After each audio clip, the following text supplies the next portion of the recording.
الله وبركاته.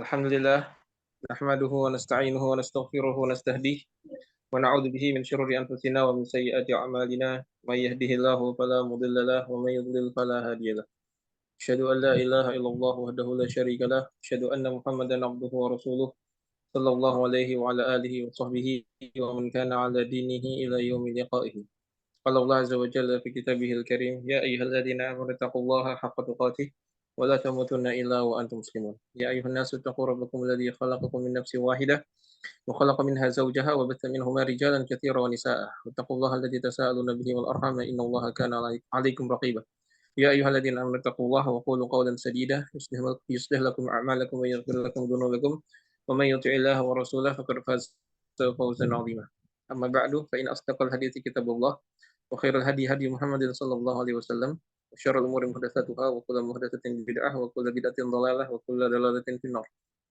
Alhamdulillah, segala puji bagi Allah, kawan-kawanku sekalian, sahabat binaku, yang telah mengumpulkan kita kembali dalam momen yang mulia ini, dalam waktu yang mulia ini, dalam kesempatan yang mulia ini, yaitu kesempatan untuk bertolabul ilmi.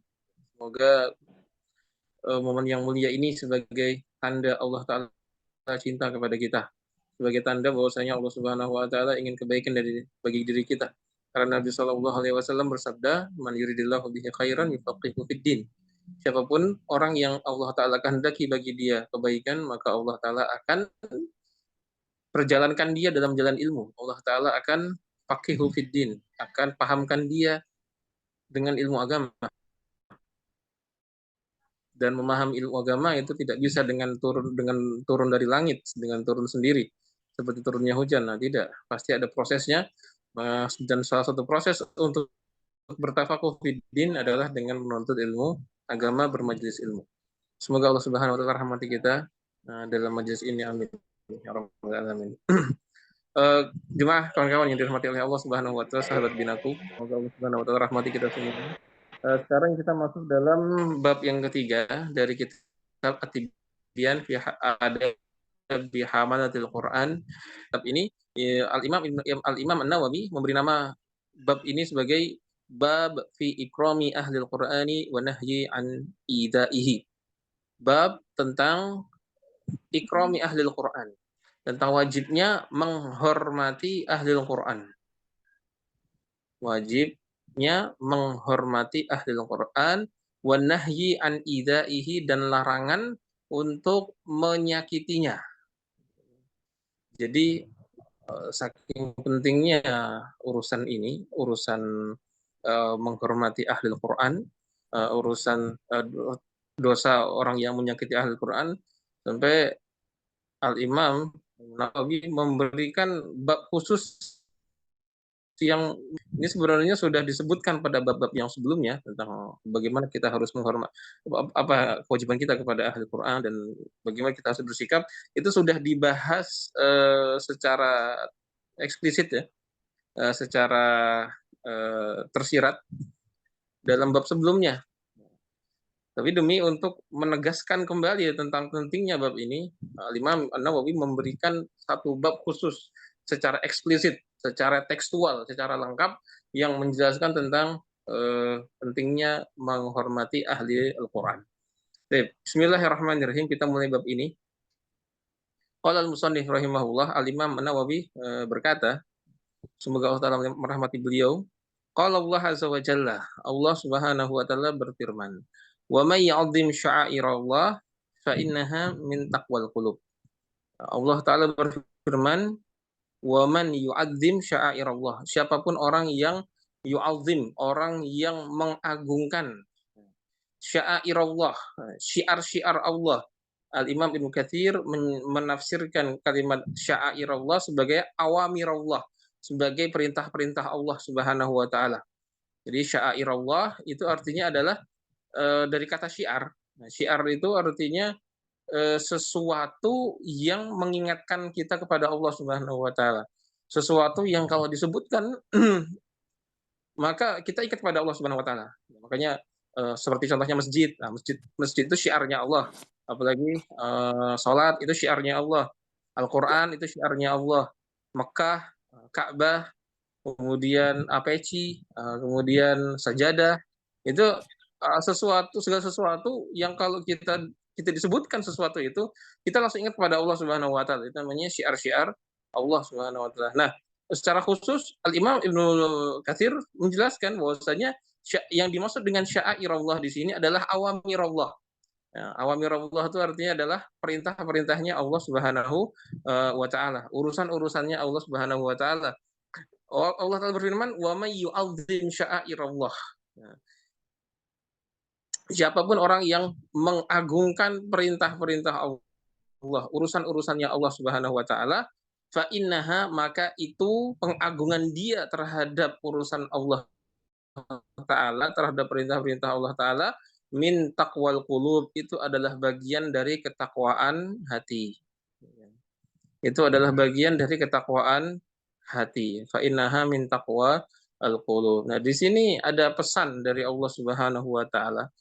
Kenapa Al-Imam An-Nawawi itu menaruh ayat ini dalam bab ikrami ahlil Quran, bab kenapa bab wajibnya menghormati ahlil Quran itu dibuka dengan menyebutkan ayat ini. Padahal di ayat ini itu tidak ada satupun kalimat ahlil Quran atau kalimat Al-Quran. Yang ada adalah wa may yu'adzin sya'airallah fa innaha min taqwal qulub. Siapapun yang menghormati syiar-syiar Allah, menghormati urusan-urusan Allah, menghormati perintah-perintah Allah, fa innaha min taqwal qulub, itu adalah bagian dari ketakwaan hati. Kenapa dibuka dengan ayat ini? Jawabannya atau hikmahnya adalah Al-Imam Nawawi ingin menyampaikan kepada kita bahwasanya Al-Qur'an hada min a'dhami sya'airillah. Min a'dhami sya'airillah adalah Al-Qur'an. Ya, salah satu syiar Allah Ta'ala yang paling agung itu adalah apa? Adalah Al-Qur'an. Salah satu urusan Allah Subhanahu wa taala yang paling agung itu adalah Al-Qur'an. Itu Al-Qur'an ini adalah kalamullah. Al-Qur'an ini adalah kalamnya Allah, adalah ucapannya Allah Subhanahu wa taala. Maka sebesar-besarnya syiar Allah Subhanahu wa taala adalah apa? Adalah Al-Qur'an. Karena setiap kali kita disebutkan Al-Qur'an pasti ingat kepada Allah Subhanahu wa taala, karena itu adalah kalamullah azza wa jalla. Jadi Al-Qur'an adalah bagian dari syiar-syiarnya Allah Subhanahu wa taala. Bahkan itu adalah syiar terbesar bagi Allah Subhanahu wa taala. Maka siapapun orang yang mengagungkan Al-Qur'an, siapapun orang yang mengagungkan syiar ini yaitu Al-Qur'an, maka pengagungan dia itu adalah sumber dari ketakwaan, bersumber dari ketakwaan hati. Di sini Allah Subhanahu wa taala mentazkiyah, itu mau apa namanya? Mentazkiyah itu apa ya? Tazkiyah itu bahasa Indonesianya apa? Menegaskan, nah, bahwasanya orang-orang yang takwa hatinya, orang-orang yang takwa hatinya itu adalah orang-orang yang mengagungkan syiar-syiar Allah. Hanya orang-orang yang hatinya takwa yang mengagungkan syiar-syiar Allah Subhanahu wa taala. Jadi di sini ada dua amalan, ada dua hal yang perlu ditekankan. Yang pertama adalah yu'adzim. Yu'adzim itu artinya adalah mengagungkan. Nah, yang kedua adalah kalimat taqwal qulub. Apa itu taqwal qulub? Taqwal qulub adalah ketakwaan yang bersumber dari hati. Karena takwa itu ada dua macam, ada takwa jasad, ada takwa hati. Takwa itu apa sih? Takwa itu adalah ijtinabul al-fi'lul awamir wa ijtinabun nawahi. Takwa itu adalah menjalankan perintah Allah Azza wa Jalla dan menjauhi larangannya. Nah, perintah Allah Ta'ala ini ada dua macam. Ada perintah-perintah Allah yang berkaitan dengan jasad. Ada larangan-larangan Allah yang berkaitan dengan jasad. Ada perintah dan larangan Allah yang berkaitan dengan hati. Perintah dan larangan Allah yang berkaitan dengan jasad, contohnya apa? Contohnya adalah gerakan-gerakan ibadah. Gerakan sujud, gerakan sholat, ucapan lisan, zikir, apalagi misalnya puasa, apalagi berhaji, itu semua adalah bentuk-bentuk ketakwaan jasad. Bentuk-bentuk ketakwaan jasad dan ketakwaan jasad itu bisa dimanipulasi. Ketakwaan jasad itu bisa dimanipulasi. Artinya apa? Artinya semua orang bisa melakukannya. Baik itu orang muslim, orang munafik, atau orang kafir sekalipun. Itu bisa dimanipulasi. Salat, sujud. Orang muslim melakukannya. Pertanyaannya apakah orang kafir bisa melakukannya? Bisa. Bisa melakukan sujud. Pura-pura masuk masjid, itu kan sujud, bisa. Pura-pura salat, bisa nggak? Bisa. Orang munafik, salat nggak? Salat. Allah Ta'ala menjelaskan hal tersebut dalam Al-Quran. Wa idza qamu ila salati qamu kusala yura'una an-nasa wa la yadhkuruna Allaha illa qalila. Orang-orang munafik itu kalau mereka berdiri untuk salat, berdiri salat sebagai apa? Sebagai orang yang malas. Artinya mereka orang munafik itu salat. Jadi ketakwaan jasad menjalankan perintah dan menjauhi larangan secara jasad, secara fisik itu bisa dimanipulasi. Artinya dimanipulasi adalah dilakukan oleh semua orang, baik itu orang muslim, orang munafik, bahkan orang kafir sekalipun. Puasa, bisa nggak? Bisa. Orang muslim berpuasa. Pertanyaannya, orang kafir ada yang puasa nggak? Jawabannya ada. Jawabannya ada, orang kafir yang puasa. Dan itu saya saksikan dengan mata kepala sendiri, karena itu adalah salah satu ya orang yang saya kenal. Gitu kan.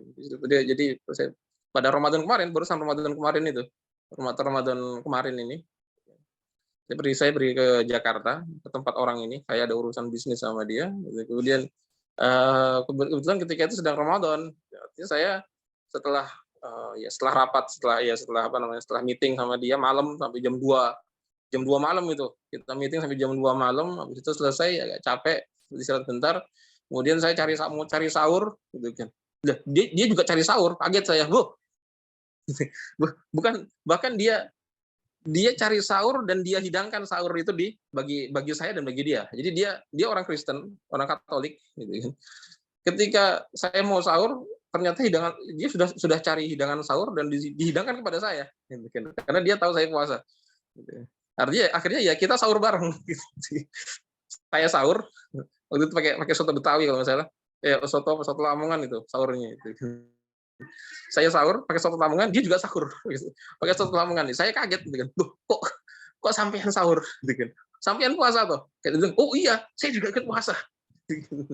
Puasa apa? Gitu kan. Ya puasa saja. Ini dia bilang ini puasa apa gitu. Puasa mutih atau puasa orang agak kejauhan sedikit gitu kan. Dan dia agamanya Katolik. Artinya ketakwaan jasad itu bisa dimanipulasi. Bahkan orang kafir pun bisa melakukannya.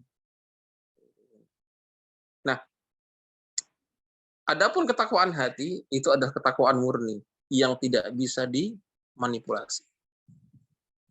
Ketakwaan hati mengerjakan perintah-perintah dalam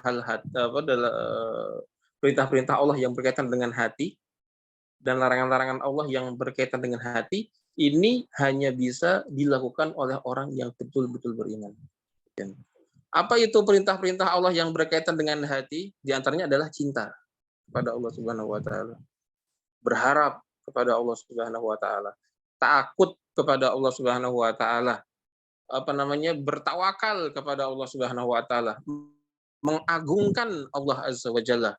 Dan macam-macam, ada banyak lagi perintah-perintah Allah yang berkaitan dengan hati. Kita harus mencintai Allah, takut kepada Allah, berharap kepada Allah, tawakal kepada Allah, hanya menggantungkan diri kepada Allah, hanya bersandar kepada Allah, hanya mengandalkan Allah Subhanahu wa taala. Itu adalah bagian-bagian dari ketakwaan hati, gitu kan. Ya, jadi ketika seseorang itu mengerjakan perintah Allah berkaitan dengan hati, cinta, harap, takut, itu dia sudah mengerjakan ketakwaan hati. Dan dia menjauhi larangan-larangan Allah Ta'ala berkaitan dengan hati. Apa aja larangan-larangan Allah berkaitan dengan hati? Di antaranya adalah cinta kepada selain Allah. Cinta kepada selain Allah. Takut kepada selain Allah. Berharap kepada selain Allah. Kemudian riya. Mengharap pujian dari orang. Sum'ah. Sombong. Itu semua adalah larangan-larangan Allah berkaitan dengan hati. Nah, jadi itu adalah ketakwaan hati. menjalankan perintah Allah berkaitan dengan hati dan menjauhi larangan Allah yang berkaitan dengan hati. Nah, ketakwaan hati ini, jemaah yang dirahmati Allah Subhanahu wa taala, ini adalah ketakwaan yang bersumber dari iman yang benar. Kenapa? Karena ketakwaan ini tidak bisa dimanipulasi. Nggak bisa. Tidak ada satu orang pun yang bisa memanipulasi ketakwaan ini. Cinta kepada Allah Subhanahu wa taala. Itu orang kafir bisa nggak cinta kepada Allah taala? Nggak bisa. Orang munafik cinta kepada Allah nggak? Ya nggak bisa, karena cinta itu urusan hati. Dan manusia tidak bisa mengendalikan hati. Yang namanya suka ya suka, yang nggak suka nggak suka. Gitu kan. Beriman beriman, nggak beriman ya beriman. Nggak bisa dimanipulasi itu. Takut kepada Allah Subhanahu wa taala bisa dimanipulasi? Nggak bisa. Apalagi hati. Sama dengan mengagungkan Allah taala. Mengagungkan Allah taala itu adalah dimanipulasi. Ya, makanya ukur iman yang benar. Ketakwaan hati inilah yang menjadi tolak ukur iman yang benar. Dan Allah Subhanahu wa taala bahwasanya mengagungkan urusan Allah itu adalah bagian dari ketakwaan hati. Allah berfirman dalam ayat ini, "Wa may yu'azzim sya'airallah." Siapapun orang yang mengagungkan syiar-syiar Allah, mengagungkan urusan Allah, mengagungkan perintah-perintah Allah, fa innaha min taqwal qulub. Itu adalah bagian dari ketakwaan hati. Karena tidak bisa seseorang itu mengagungkan Allah Azza wa Jalla kecuali dia itu beriman. Tidak mungkin orang mengagungkan perintah Allah, mengagungkan syiar-syiar Allah, mengagungkan urusan-urusan Allah kecuali dia orang beriman. Orang kafir apakah dia mengagungkan Allah atau tidak? Tidak. Orang munafik apakah dia mengagungkan perintah Allah? Oh tidak. Orang munafik bisa saja dia mengatakan dengan lisannya saya, tetapi dalam hatinya tidak bisa dimanipulasi. Jadi Allah Subhanahu wa taala memberikan sebuah patokan bahwasanya salah satu ciri ketakwaan yang bersumber dari hati, ketakwaan yang benar, salah satu cirinya adalah apa? Adalah mengagungkan syiar Allah, mengagungkan urusan Allah, mengagungkan perintahnya Allah Subhanahu wa taala, wa may yu'azzim sya'airallah fa innaha min taqwal qulub. Nah, di antara syiar-syiar Allah adalah apa? Adalah Al-Qur'an. Itu adalah salah satu syiar Allah yang paling besar. Kenapa? Karena dengan Al-Qur'an inilah Allah Subhanahu wa taala membedakan hamba-hamba mana yang beriman, mana yang tidak beriman. Al-Qur'an inilah yang menjadi tolak ukur patokan antara yang benar dan yang salah. Al-Qur'an inilah yang menjadi patokan mana yang harus dicintai, mana yang harus diperangi. Al-Qur'an inilah yang menentukan jalan hidup manusia. Jadi yang terbesar, syiar Allah Subhanahu wa taala yang terbesar adalah Al-Qur'an. Maka siapapun orang yang mengagungkan Al-Qur'an, maka dia hakikatnya telah bertakwa kepada Allah Subhanahu wa taala dengan sebenar-benarnya takwa. Dengan sebenar-benarnya takwa. Maka salah satu ciri orang yang yang bertakwa itu, orang yang takwanya itu berasal dari hati, itu cirinya adalah itu kalau dia itu nggak bisa bersahabat dengan Al-Quran, dia sedih. Dia sedih. Salah satu ciri orang yang takwanya itu berasal dari hati, itu kalau dia hari itu nggak baca Quran, dia sedih. Dan hari itu dia nggak berusaha lebih dekat pada Al-Quran, dia sedih. Hari itu dia nggak bisa ngaji, dia tuh sedih. Hari itu dia nggak bisa nggak bisa punya momen untuk buka Al-Quran, dia sedih sekali itu. Kenapa? Karena dia sudah dipisahkan dengan kalam Allah Azza wa Jalla. Dia nggak bisa baca Quran, artinya dia sudah dipisahkan dari apa? Dari mendekat kepada Allah, dari ngobrol dengan Allah Subhanahu wa taala. Nah, perasaan sedih itulah. Nah, ini orang yang hanya orang beriman, yang benar-benar beriman, yang merasa sedih ketika dia itu tidak baca Quran. Saking agungnya Al-Quran di dalam hati dalam hati dia. Dan ini orang munafik nggak bisa.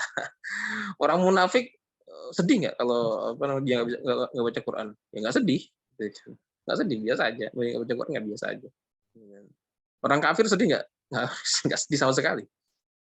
Iya, biasa saja, gitu kan. Dia yang sedih siapa? Yang sedih adalah orang-orang yang benar-benar orang yang takwa berasal dari hati, takwanya adalah orang yang dia tuh nggak bisa baca Quran dan dia sedih. Gitu kan. Nggak bisa baca Quran sedih. Itu berarti takwanya benar. Takwanya dasar dari hati. Jadi kalau dia nggak bisa baca Quran, terus habis itu kok santai-santai aja, kayak dunia tuh kiamat masih lama gitu kan, masih santai kemana-mana, padahal dia ajal makin mendekat dan dia belum bisa baca Quran. Nah itu, dan dia santai saja, tidak ada usaha. Nah itu adalah ketakwaan yang dipertanyakan. Ini sebenarnya bertakwa atau tidak ini? Bertakwa atau tidak? Nah makanya kawan-kawan di sini yang belajar Al-Quran di sini, nah itu siapapun orang yang sudah belajar Al-Quran, di antaranya adalah sahabat-sahabat binaku di sini, maka dia sudah menempuh jalan yang benar untuk memperbaiki ketakwaan hatinya. Dia sudah menempuh jalan yang benar untuk semakin dekat kepada Allah Subhanahu wa Ta'ala. Jadi, wa may yu'adzim sya'airallah fa innaha min taqwal qulub. Siapa yang mengagungkan syiar Allah, maka dia adalah dari bagian dari ketakwaan hati, dan di antara syiar Allah yang terbesar adalah Al-Quran. Di antara syiar Allah yang terbesar adalah Al-Quran. Nah, kemudian lagi orang yang salah satu konsekuensi mengagungkan Al-Quran adalah apa? Adalah mengagungkan ahli Al-Quran. Salah satu konsekuensi orang itu memuliakan Al-Quran adalah memuliakan ahli Al-Quran. Kenapa memuliakan ahli Al-Quran? Karena Al-Quran ini itu tidak bisa berdiri sendiri, tidak bisa berjalan sendiri, tidak bisa sampai tersebar sendiri, tidak bisa. Tidak bisa. Dia, Al-Quran ini, harus ada orang yang mengembannya supaya dia bisa tersebar, supaya dia bisa langgeng, supaya dia bisa tetap ada di muka bumi ini, supaya dia bisa tetap eksis di muka bumi ini. Makanya orang-orang yang mempelajari Al-Quran, orang-orang yang berinteraksi dengan Al-Quran itu dinamakan sebagai hamil. Hamil itu apa? Hamil itu adalah orang yang mengemban, yang membopong, yang menggendong. Makanya ini kan kitab ini kan namanya apa? Namanya At-Tibyan. At-Tibyan itu artinya penjelasan fi adabi hamalatil Quran. Penjelasan tentang adab-adab orang yang mengemban Al-Quran. Hamalah itu dari kata hamil. Hamalah itu bentuk jamak, bentuk mufradnya, bentuk tunggalnya adalah hamil. Hamil itu apa? Orang yang mengemban. Hamilul Quran, orang yang mengemban Quran. Jamaknya adalah hamalatul Quran, orang-orang yang mengemban Al-Quran. Kenapa diemban? Kenapa diemban?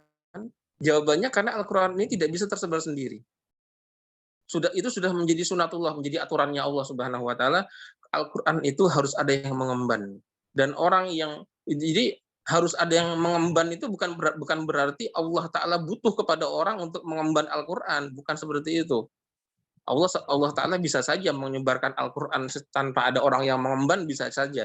Tetapi salah satu bentuk sunnatullah, salah satu bentuk aturan Allah adalah, dan ini sebagai ujian bagi hamba-hambanya, bahwasanya Al-Quran ini harus ada yang mengemban. Harus ada yang mengemban dan harus ada yang menggendongnya. Supaya dia tetap bisa ada di muka bumi ini, tetap bisa sampai kepada orang-orang, dan supaya kalimat Allah diberikan sebagai hamilul Al-Quran. Nah, jadi salah satu bentuk mengagungkan Al-Quran adalah menghormati orang yang gendong Al-Quran itu. Orang yang mengemban Al-Quran itu. Siapa orang yang mengemban Al-Quran? Jawabannya adalah semua orang yang berinteraksi dengan Al-Quran. Dengan membacanya, mempelajarinya, mentadaburinya, mengajarkannya. Semua orang yang punya hubungan dengan Al-Quran, yang punya interaksi intens dengan Al-Quran, maka dia adalah hamilul Quran. Dia adalah hamilul Al-Quran. Ya, kalau dalam dipraktekkan dalam tataran sosial, hamil Quran itu adalah para ustadz, para ulama, para hafizul Quran, para santri, gitu kan, dan juga para pembelajar Al-Quran, dan semua orang yang berusaha untuk dekat dengan Al-Quran, termasuk saudara-saudaraku di sini semuanya sahabat binaku, ini adalah calon-calon pengemban Al-Quran. Maka salah satu hak orang hamil Quran, orang yang pengemban Al-Quran, haknya adalah dihormati. Ada haknya adalah dihormati. Karena Al-Quran ini tidak mungkin tersebar sendiri, dia harus ada orang yang mengembannya. Maka sebagai salah satu bentuk pengagungan terhadap Al-Quran adalah mengagungkan para pengemban Al-Quran. Nah, bagaimana cara menghormatinya? Jawabannya adalah dengan semua hal yang menunjukkan penghormatan kepada mereka. Bisa dengan melayani mereka, bisa dengan mempermudah urusan mereka, bisa dengan mendampingi mereka, bisa dengan memposisikan mereka sebagai orang yang dimuliakan dan sebagainya. Semua bentuk amalan yang menunjukkan pengagungan, maka itu adalah bagian dari pengagungan kepada Al-Quran dan juga para pengemban Al-Quran. Sahabat Abdullah bin Mas'ud itu pernah berkata, kun aliman kun aliman wa illam tastati faltakun fal muta'alliman wa illa fal muta'alliman wa illam tastati famuhibban lil ilmi wala takunu rabi'an fatahlak. Di sahabat Ibnu Mas'ud itu pernah berkata, kun aliman, jadilah orang yang berilmu. Wa illam tastati faltakun famuta'alliman, jadilah orang yang berilmu, yang mengajarkan ilmunya. Tapi kalau nggak bisa jadi orang berilmu, famuta'alliman, maka jadilah orang yang belajar ilmu. Wa illam tastati, tapi kalau engkau nggak bisa juga jadi orang yang belajar ilmu karena engkau sibuk atau karena banyak kesibukan, atau sibuk cari duit, sibuk cari apa, famuhibban lil ilmi, maka jadilah orang yang cinta kepada ilmu. Wala takun rabi'an fatahlak, dan jangan jadi orang dengan jenis yang keempat sehingga engkau binasa. Jadi manusia itu ada berkaitan dengan ilmu itu ada 4 golongan. 3 golongan pertama itu selamat, yang satu enggak selamat. Golongan yang selamat itu apa? Golongan yang selamat itu adalah alim, orang yang berilmu yang mengajarkan ilmunya. Kun aliman, jadilah orang yang berilmu. Kalau nggak bisa jadi orang yang berilmu, famuta aliman, maka jadilah orang yang belajar ilmu. Nggak bisa berilmu, ya jadi orang yang belajar ilmu, seperti kawan-kawan di sini semuanya orang yang belajar ilmu. Kalau tetap nggak bisa belajar ilmu karena sibuk dunia apa macam segalanya, jadilah orang yang ketiga. Apa itu? Muhibban lil ilmi, cinta kepada ilmu. Cinta kepada ilmu itu artinya apa? Cinta kepada ilmu itu adalah cinta kepada ahli ilmu, cinta kepada orang-orang yang berilmu, cinta kepada orang yang belajar ilmu, mengagungkan para ulama, mengagungkan para santri. Ya, dia sadar, dia tahu diri. Dia itu bukan orang yang punya ilmu dan nggak sempat belajar karena sibuk cari duit, sibuk dagang, sibuk macam-macam, sibuk ini. Maka dia nggak bisa jadi orang berilmu dan nggak bisa jadi orang yang belajar ilmu, sehingga dia jadi orang yang ketiga. Apa itu? Orang yang mencintai ilmu, mencintai ahli ilmu, dan mencintai para pengemban ilmu. Dan ini adalah orang jenis ketiga nih, orang yang selamat. Meskipun dia itu nggak berilmu dan dia nggak sempat belajar ilmu, tapi dia cinta sama ilmu, sama ahli ilmu, sama santri, sama para ulama, maka dia selamat. Loh, kok bisa Ustadz nggak berilmu dan nggak belajar ilmu, cuma modal cinta, dia bisa selamat, bisa selamat dari azab Allah? Kok bisa Ustadz? Iya bisa. Kenapa? Karena Nabi SAW bersabda, Al-mar'u ma'aman ahabba. Nabi SAW bersabda, al-mar'u, manusia itu, ma'aman ahabba, bersama dengan orang yang dia cintai di hari kiamat nanti. Pokoknya siapa yang dia cintai, dia gabung ke situ. Karena dia cinta kepada Nabi SAW, cinta kepada para ulama, cinta kepada para santri, cinta kepada ahli ilmu, meskipun dia bukan ulama, dia bukan santri, dia nggak sempat belajar, bahkan mungkin baca Quran nggak bisa, mungkin baca Quran nggak bisa, tapi dia cinta. Kalau ada ulama dia hormati, ada santri dia hormati, santri kesusahan dia bantu, apalagi santri yatim piatu dia bantu semuanya. Maka ini adalah orang yang selamat. Kenapa? Karena Nabi SAW bersama almarhum aman ahabba. Seseorang itu hari kiamat bersama dengan siapa yang dia cintai. Ya, dia cinta kepada ulama, Allah akan gabungkan dia bersama dengan para ulama, meskipun dia bukan orang yang berilmu. Nah, wala takun robian fatahlak, dan jangan jadi orang yang keempat maka kau akan binasa. Nah, siapa itu orang yang keempat? Siapa itu orang yang keempat? Orang yang keempat ini adalah orang dia bukan berilmu, sudah dia itu bukan ulama, dia itu bukan santri, dan dia sudah bukan ulama, bukan santri, dia tidak cinta juga pada ulama dan juga para santri, dia tidak cinta pada ilmu. Bahkan dia benci kepada ulama, benci kepada ilmu, benci kepada para santri, benci pada pengajian. Orang-orang yang mau dekat sama Allah dilabeli dengan label-label yang yang sangat yang sangat keji. Entah apalah, teroris lah, radikal, anti Pancasila, atau kadrun, atau macam-macam. Nah, ini adalah orang yang keempat ini. Ini tipe orang yang keempat. Apa itu? Orang yang binasa, orang yang cilaka. Sudah dia bukan ulama, dia bukan santri, dia tidak cinta kepada ilmu. Dan terus nanti ketemu sama Allah, apa yang mau dibanggakan kalau ketemu sama Allah Azza wa Jalla? Apa yang mau dibanggakan kalau ketemu sama Allah Subhanahu wa taala? Kadang orang seperti itu, jemaah dirahmati Allah Subhanahu wa taala. Kadang orang seperti itu. Dia saking sibuknya dia cinta sama dunia, saking sibuknya dia tuh ngejar dunia, cinta sama dunia. Pikiran dia hari-hari itu dunia, duit, duit, duit, duit, duit, duit. Seolah-olah hidup ini diciptakan untuk cari duit. Dan sampai dia tuh nggak kenal ilmu, nggak tahu ulama, nggak tahu santri, nggak tahu Al-Quran. Jadi ketemu ulama ketemu sama tukang becak tuh sama aja bagi dia.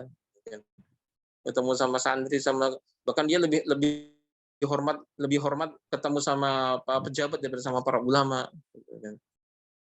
Memandang rendah para santri. Oh, kan ini orang-orang yang nggak produktif, yang nggak menghasilkan duit bagi dia, gitu kan.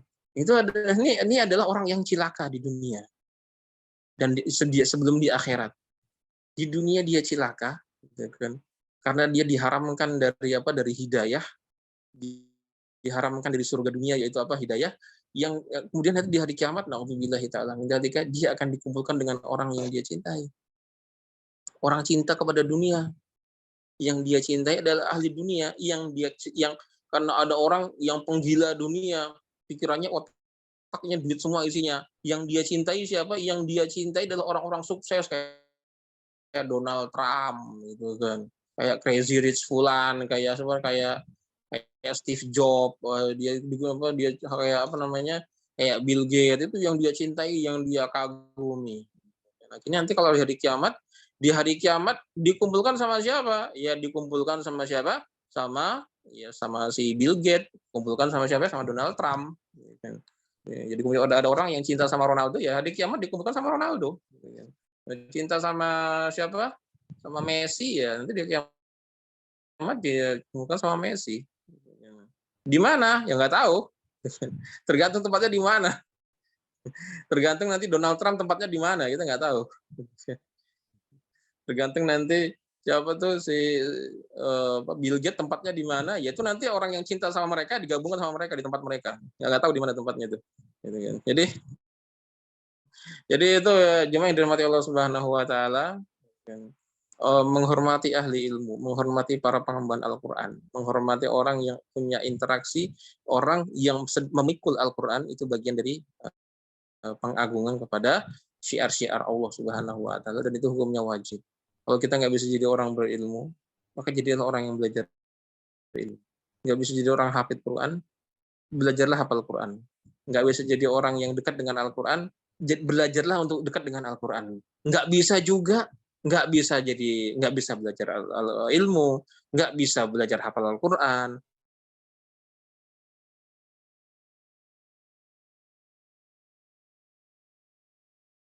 Yang mengagungkan Al-Quran, memuliakan Al-Quran, sehingga dengan cara itu kita bisa selamat di dunia sebelum di akhirat. Dan jangan jadi orang yang keempat, maka kita akan dibinasa. Nauzubillahi ta'ala min dzalika. Baik. Jadi itu ayat yang pertama sebagai mukaddimah dari bab ini, yaitu bab firman Allah Subhanahu wa taala, "Wa may yu'azzim sya'airallah fa innaha min taqwal al-qulub." Nah, yang kedua, ayat yang kedua masih al-musannif Al-Imam Nawawi membawakan ayat yang menjelaskan tentang bab ini, yaitu dalam surat Al-Hajj ayat yang ke-30. Kalau tadi yang sebelumnya kita bacakan adalah surat Al-Hajj ayat ke-32, yang sekarang adalah masih di surat Al-Hajj tapi ayat yang ke-30. Allah Subhanahu wa taala berfirman, "Wa may yu'azzim hurumatillahi fahuwa khairul lahu inda rabbih." Wa may yu'azzim, siapapun orang yang mengagungkan hurumatillah. Hurumatillah itu artinya apa? Hurumatillah itu artinya adalah larangan-larangan Allah Subhanahu wa taala. Jadi kalau tadi kan wa may yu'azzim sya'airallah, siapapun orang yang mengagungkan urusan-urusan Allah, perintah-perintah Allah, ya itu adalah bagian dari ketakwaan hati. Nah, di sini Allah Ta'ala menjelaskan wa may yu'azzim hurumatillah, siapa yang mengagungkan larangan-larangannya Allah Subhanahu wa taala. Ini dilarang, itu dilarang, fahuwa khairul lahu inda rabbih, maka itu adalah yang terbaik di sisi Tuhannya, di sisi Rabbnya. Nah, Allah Subhanahu wa taala Al-Musannif rahimahullah taala mendatangkan ayat ini, menyebutkan ayat ini sebagai tahdzir, sebagai tahdzir itu apa ya? Tahdzir itu artinya adalah wanti-wanti, ya. Sebagai peringatan keras, gitu kan, bagi kita semuanya untuk tidak menyepelekan larangan-larangan Allah Subhanahu wa taala. Ini salah satu ayat yang membuat kita buat orang beriman itu takut kepada Allah Subhanahu wa taala, bahwasanya wa may yu'azzim hurumatillah, siapapun orang yang menghormati larangan-larangan Allah Subhanahu wa taala, itu adalah yang terbaik yang dia dapatkan di sisi Tuhannya. Di sisi Tuhannya, di sisi Allah Azza wa Jalla, itu adalah yang terbaik bagi dia. Apa itu? Menghormati, mengagungkan larangan-larangan Allah Subhanahu wa taala. Kenapa kita harus mengagungkan larangan-larangan Allah Subhanahu wa taala, jemaah yang dimutawatir? Kenapa sih kita tuh harus mengagungkan larangan-larangan Allah Subhanahu wa taala? Jawabannya karena satu larangan Allah Subhanahu wa taala yang dikerjakan, yang dilanggar, itu sudah cukup sebagai alasan bagi Allah taala untuk mengazab kita semuanya. Nauzubillahi taala min dzalik. Satu larangan dari Allah Subhanahu wa taala yang dilanggar oleh manusia itu sudah cukup bagi Allah taala untuk mengazab dia, mengazab hambanya karena larangan itu. Satu larangan, sekali lagi, satu larangan yang dikerjakan oleh hamba Allah, oleh manusia, itu sudah cukup bagi Allah alasan untuk menghukum dia. Jadi Allah Ta'ala itu kalau mau menghukum, nggak perlu alasan banyak. Cukup satu alasan, itu sudah cukup bagi Allah Ta'ala untuk menghukum hambanya. Karena hakikatnya semua nikmat dari Allah Subhanahu wa taala, semua hal yang kita miliki dari Allah Subhanahu wa taala, maka sebagai kita semua adalah hambanya Allah Subhanahu wa taala, dan kewajiban seorang hamba adalah untuk bertakwa, untuk mematuhi apa yang Allah taala perintahkan. Maka satu larangan dari Allah Subhanahu wa taala yang dilanggar oleh manusia itu sudah cukup bagi Allah taala sebagai alasan untuk menyiksanya, untuk menghukumnya. Nauzubillahi taala min dzalika. Kita minta kepada Allah Subhanahu wa taala ampunan darinya dengan rahmatnya dan kasih sayangnya. Ya, contohnya siapa? Contohnya adalah Nabi Adam alaihissalam. Nabi Adam alaihissalam, ada berapa larangan Allah taala yang beliau langgar sehingga dihukum oleh Allah taala? Jawabannya adalah satu. Satu larangan saja. Satu larangan yang Allah taala langgar itu sudah sudah cukup bagi Allah Ta'ala untuk apa? Sebagai alasan untuk menghukum Nabi Adam alaihissalam yang tadinya itu di surga, dikeluarkan dari surga. Di surga, tahu-tahu dikeluarkan dari surga gara-gara satu larangan. Itu jadi dikeluarkan dari surga bukan karena 1000 larangan atau karena sejuta larangan yang dilanggar. Satu larangan saja dilanggar, dihukum kemudian. Iblis, iblis itu adalah ahli ibadah. Iblis itu adalah seorang seorang ahli ibadah dari kalangan jin. Saking hebatnya ibadahnya iblis sehingga Allah Ta'ala angkat dia ke langit bersama dengan malaikat. Diangkat sampai diangkat ke langit ke-7 saking hebatnya ibadah dia. Sampai diangkat sebagai panglimanya para malaikat. Nah, iblis itu dengan ibadah dia yang luar biasa, tahu-tahu dilaknat, dikeluarkan dan diusir dari rahmat Allah Subhanahu wa taala. Jawabannya ada berapa larangan? Ada berapa larangan iblis yang ada berapa larangan Allah taala yang iblis langgar sampai dia itu dilaknat, sampai dia itu dikeluarkan dari rahmatnya Allah Subhanahu wa taala. Ada berapa larangan yang dilanggar? Jawabannya cuma satu. Cuma satu larangan Allah yang dia langgar. Dia diperintahkan untuk sujud, nggak mau.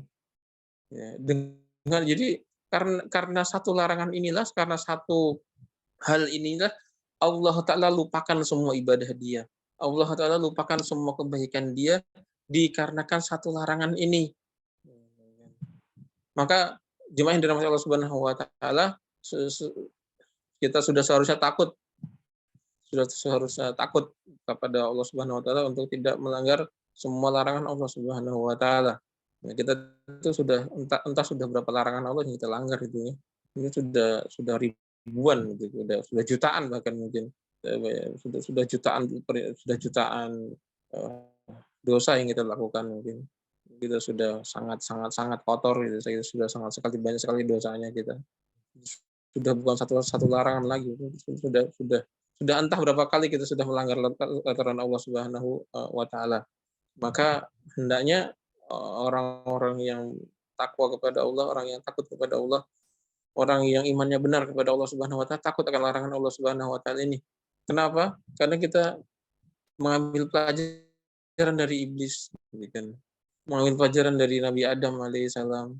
Hanya satu larangan Allah saja sudah cukup untuk dijadikan alasan sebagai hukuman kepada kita. Nauzubillahi ta'ala min dzalika. Dan di sini Allah Subhanahu wa taala dalam ayat ini menegaskan kembali wa may yu'azzim hurumatillah. Maka siapapun orang yang menghormati, yang mengagungkan larangan-larangan Allah Subhanahu wa taala, fahuwa khairul lahu inda rabbih. Maka itu lebih baik bagi dia di sisi Tuhannya.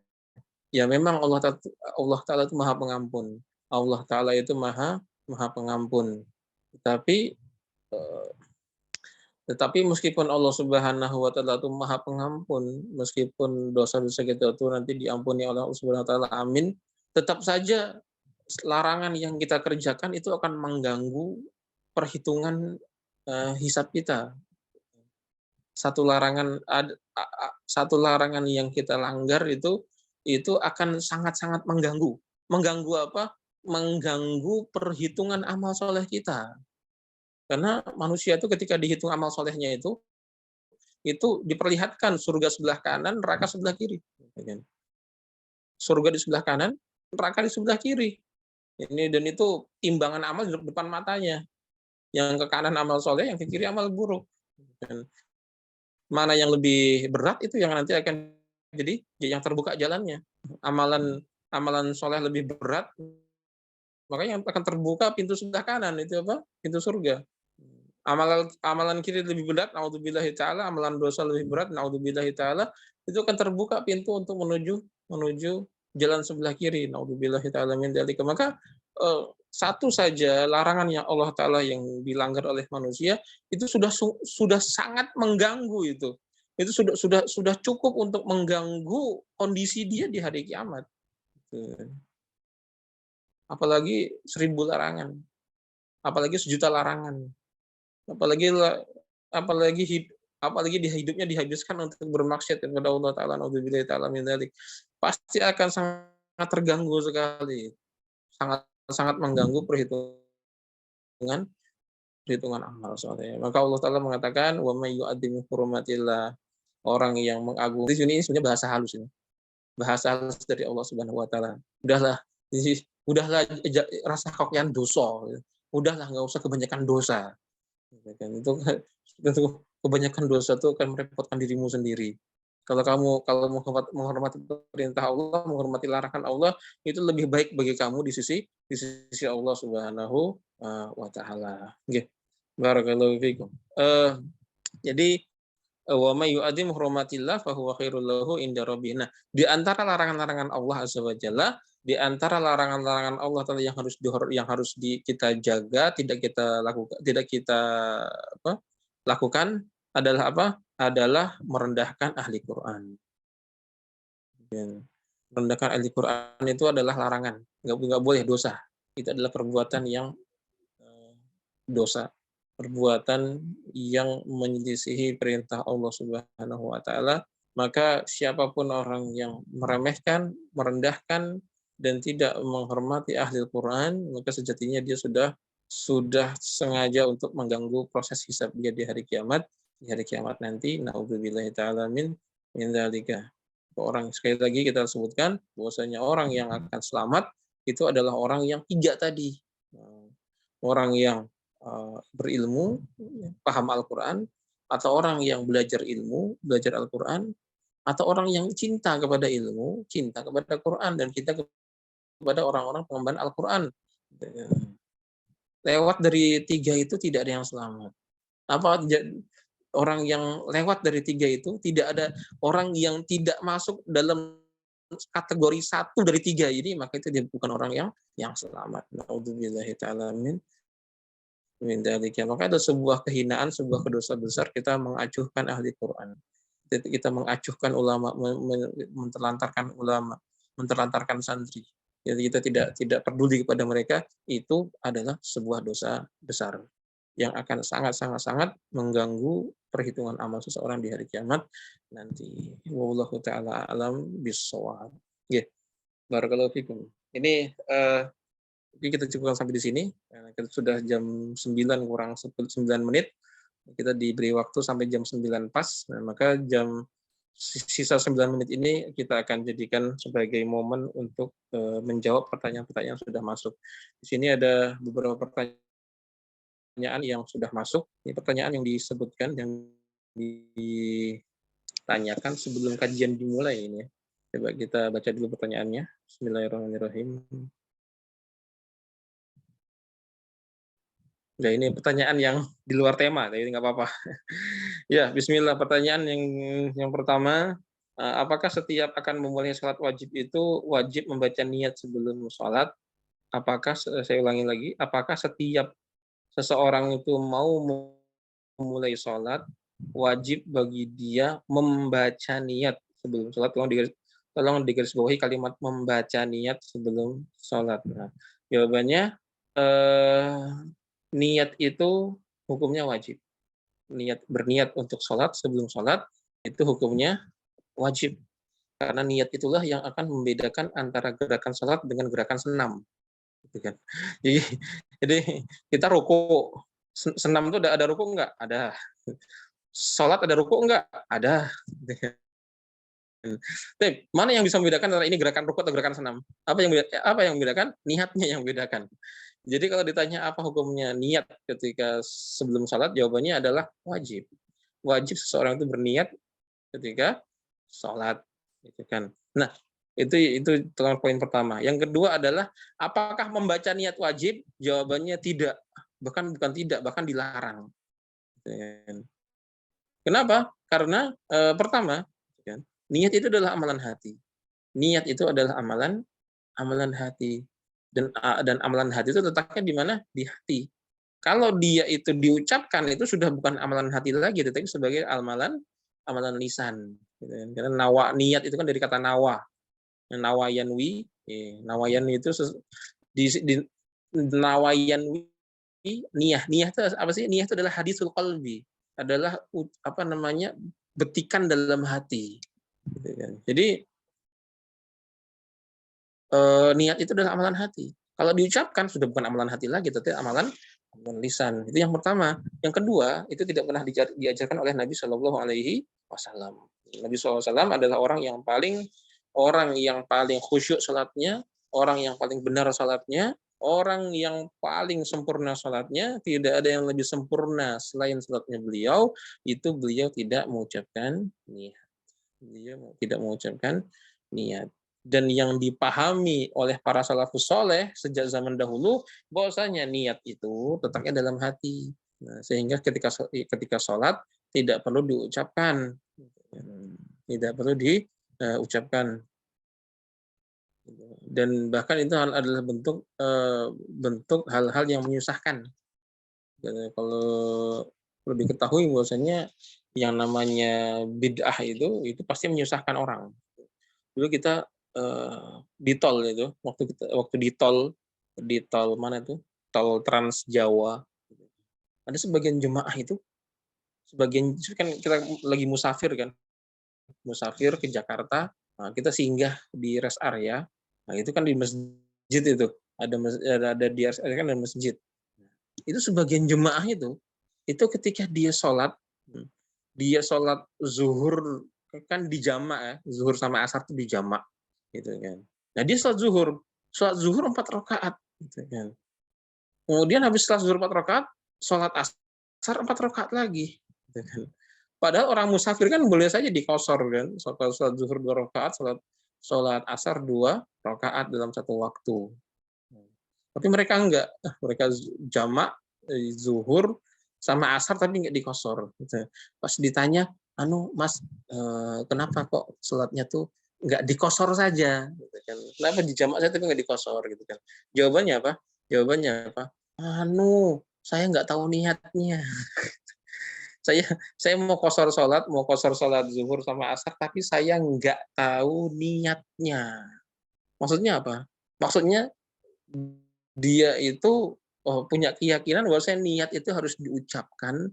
Nah, karena niat sholat jamak kosor itu tuh beda, karena niat sholat zuhur beda, niat sholat asar beda lafadznya, sholat maghrib juga beda lafadznya, niat sholat jamak sholat lafadznya juga beda, niat jamak kosor lafadznya juga beda, karena saking kebanyakan lafadz yang harus dia hafal dan dia tuh orang awam, bukan ustadz, bukan orang berilmu, nggak paham bahasa Arab, saking banyaknya yang harus dihafal sama dia, wes rasa cari yang gampang saja, saya nggak hafal lafadz niat sholat jamak kosor, yang saya hafal cuma jamak doang, ya sudah jamak. Jadi itu salah satu bentuk menyusahkan diri. Bid'ah itu pasti mendatangkan kesusahan. Dan yang namanya sunnah itu pasti akan mendatangkan kelonggaran, akan mendatangkan kemudahan. Tapi kalau bid'ah itu kan mendatangkan kesusahan. Ini bid'ah melafadzkan niat itu nggak pernah ada ajarannya dari Rasulullah SAW, itu dipraktekkan susah sendiri akhirnya. Ya, akhirnya susah sendiri. Gitu kan. Oke. Jadi saya lagi jemaah yang Allah Subhanahu Wa Taala, kalau berniat itu hukumnya wajib, tetapi melafadzkan niat itu tidak ada ajarannya dari Nabi Shallallahu Alaihi Wasallam. Cukupkanlah diri dengan sunnah, karena sunnah itu yang akan membawa kepada kebahagiaan. Allah Ta'ala berfirman, yuridullahu bikumul yusra wala yuridu bikumul usra. Allah Ta'ala menginginkan bagi kalian kemudahan dan tidak menginginkan bagi kalian kesusahan. Pokoknya ibadah itu mudah, bukan. Yang nyusahin itu apa? Yang bikin susah itu adalah ritual yang mendominasi.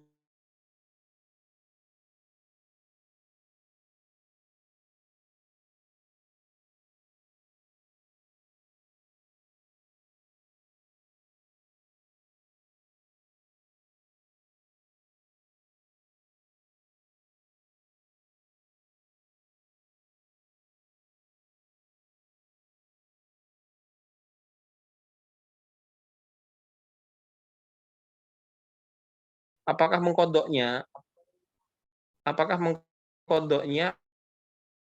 atau melaksanakan sholat dalam mobil? Situasinya mobil yang dikendarai merupakan mobil Ustadz di rest area waktu sholat. Mohon jawabannya Ustadznya. Jadi kalau dalam kondisi seperti ini, kondisi sedang perjalanan, masuk waktu sholat, itu sedang di bis umum dan masuk waktu sholat, maka dilihat itu ini asumsi sedang dalam perjalanan ya, kita sedang dalam safar. Dilihat ini bisnya ini itu ketika sampai tempat tujuan masih ada tersisa waktu untuk sholat jamak qashar, jamak ta'khir atau tidak. Misalnya, saya dari Jakarta mau ke Solo, mau ke Cirebon misalnya, mau ke Semarang. Itu dari Jakarta ke Semarang itu saya berangkatnya jam 11. Nanti asumsinya perkiraan sampai Semarang itu jam 6:15.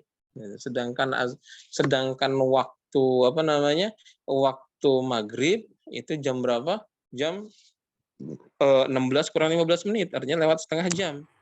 Sedangkan kendaraan ini tidak berhenti di rest area. Maka bagaimana yang saya lakukan? Jawabannya adalah sholat di mobil. Sholat di mobil. Kenapa? Ya karena tidak mungkin. Kecuali kalau kita punya mental yang kuat, kita maksa sopirnya, "Pir, berhenti, Pir. Saya mau sholat dulu." Nah, itu tafadhol. Tapi kalau kita mungkin imannya belum sampai ke situ, ya sudah. Kita fattaqullaha mastata'tum. Bertakwalah kepada Allah sesuai dengan yang kita bisa. Barakallahu fiikum. Wallahu ta'ala alam bishawab.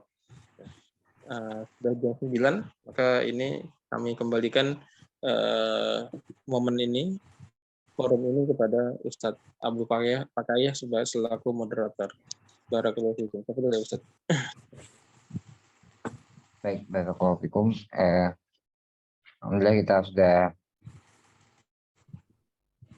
menyelesaikan kajian pada malam insyaallah firqah ini.